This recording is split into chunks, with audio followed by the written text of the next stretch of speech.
আসসালামু আলাইকুম রহমতুল্লাহ।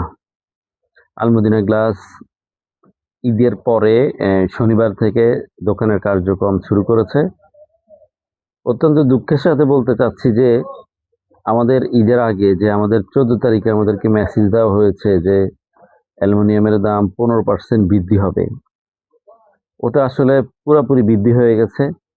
আজকালের মধ্যে আমাদের কাছে নতুন প্রাইস লিস্ট ধরিয়ে দেওয়া হবে। তারা এমন একটা সিস্টেম এবং সিন্ডিকেট করে এই অ্যালুমিনিয়ামের দাম 15% বৃদ্ধি করেছে, যেটা আসলে আমরা যারা ব্যবসা করি এটা আসলে আমাদের জন্য খুবই কষ্টকর এবং ভিত্তিহীন একটা বিষয়, যেটা আমাদের উপরে চাপিয়ে দেওয়া হচ্ছে। অন্তত আমার মতো হাজারো দোকানদার আছে যাদের হাজার হাজার লাখ লাখ টাকার কাজ ধরা আছে আগের রেটে। কাজ ধরা মানে এই নয় যে পুরো পেমেন্টটা আমরা আগে পেয়ে যাই। কাজ করব, পেমেন্ট দিবে, আবার কাজ করব।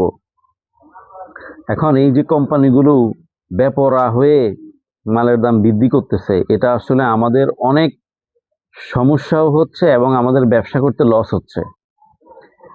আমাদের অন্তত ন্যূনতম একটা মেসেজ দেওয়া দরকার, যেটা 1 মাস আগ থেকেই, যে মালের দাম বৃদ্ধি হবে।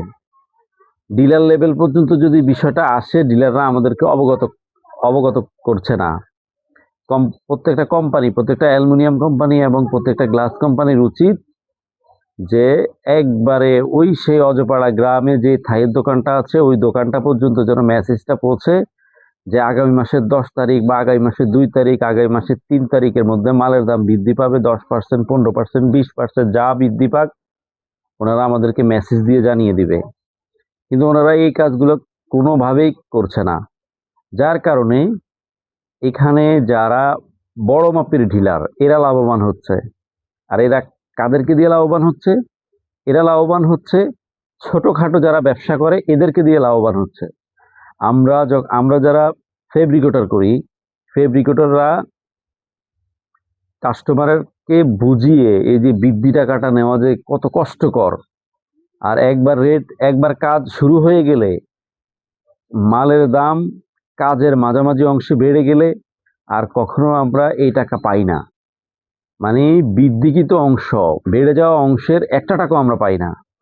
এই জন্য আমরা যারা থাই গ্লাস ব্যবসা করি প্রত্যেককে এক প্ল্যাটফর্মে আসতে হবে এবং আমরা